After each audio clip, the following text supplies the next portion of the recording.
Naše 1.4 Berlingo, ktoré s karavanom prešlo až do Chorvátska, do Talianska a dokonca späť do Českej republiky, práve umiera. No a kým s tým mechanik niečo spraví, nám neostáva nič iné, iba sa flákať v okolí Trutnova. No ešte predtým trošku kecania. Nám v tom servise odporúčili, že aby sme nevypínali motor, alebo vypínali ten motor čo najmenej možný, aby bol proste stále zapnutý, lebo tým, že vlastne to turbo pôjde, že ono bude pretekať, kvapkať, ale že pôjde. Ale že môže sa stať, že tým, že to vypneš, že ho nemusíš zapnúť. Takže my sme spravili takú halus, že sme sa dohodli, že akože Matúš sa dohodol sám so sebou, že poďme teda do Čiech. Keďže my sme vedeli, že sme posledný deň už teda v tom Taliansku a že proste nevieme už akoby, že čo, že poďme si teda užiť ešte pláž. No a my sme v podstate celý deň nerobili nič iné, len boli na tej pláži a že ideme si postaviť taliansku pobočku alebo taliansku základňu našej firmy, tak sme stávali celý deň proste takýto krásny hrad, hej. No a tento hrad nám trvalo celý deň, kým sme ho postavili, hej. Toto bola proste celodenná práca, my sme tam celý deň proste na tej pláži. Večer sme prespali, to na druhý deň ráno som naštartoval auto, s tým, že sme sa dohodli teda, že nejdeme zastaviť, čiže keď sme išli na pumpu alebo niekam, tak pri naštartovanom motore sme tankovali. S tým, že my sme mali akoby obrovskú spotrebu, hej, že my sme skrátka tým, že to čerpadlo tieklo, či to turbo tieklo,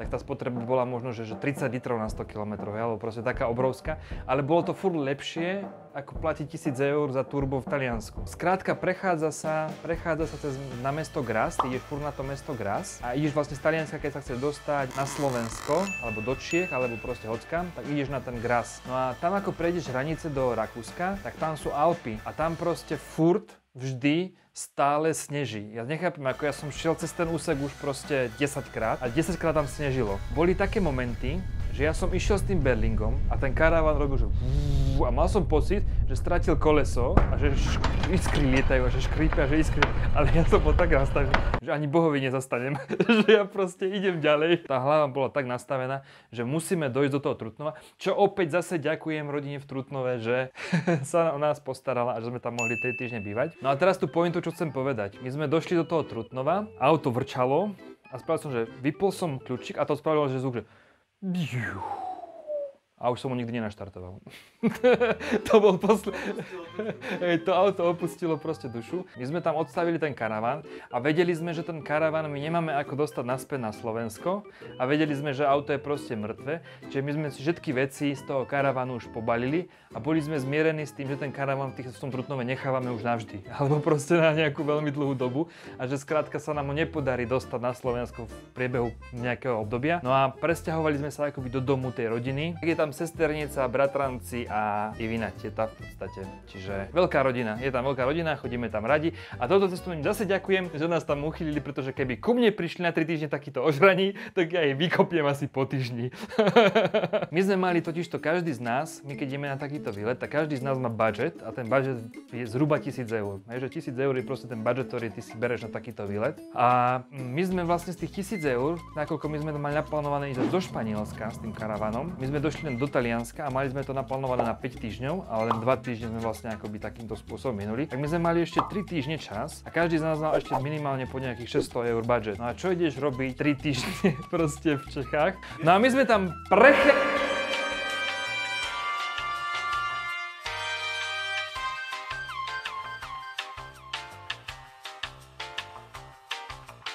No a teraz, aby sme ten čas v tých Čechách nevyužili úplne, že sme ho zabili, tak sme si spravili aspoň nejaké výlety, aby sme teda boli niekde. No a tento výlet, čo teraz akože dal, to je túra na Snežku, pretože my sme strašní turisti a chceli sme ísť proste na túru na Snežku, ale tým, ako my sme v kuse chľastali, tak sa nám už nechcelo.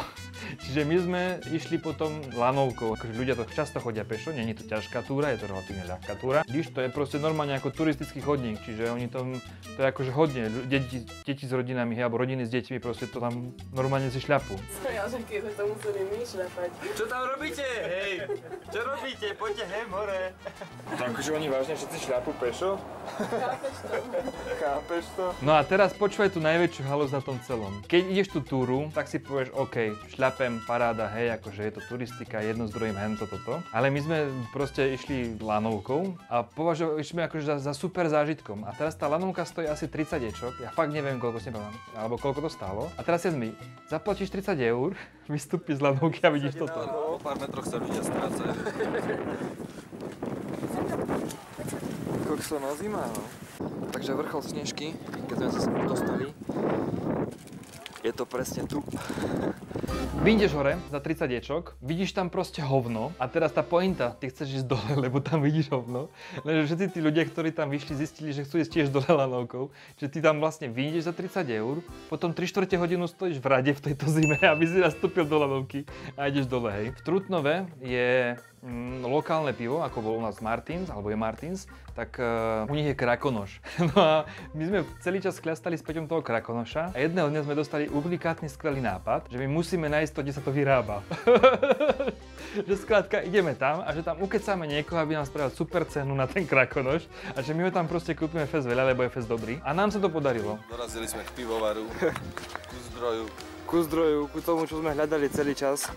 A neodmysliteľné súčasti nášho pobytu v Trutnove. Celkom ticho, ale majú pekný komín dlhý. Peťo asi ťa skladem, ale nedokopeme sadnúka. No a našli sme len zavretú bránu a na vratnici nikoho, čiže sme sa nedopúchali ku nikomu, kto by nám to pivo predal. Takže to bol neúspešný prvý pokus na krakonoš.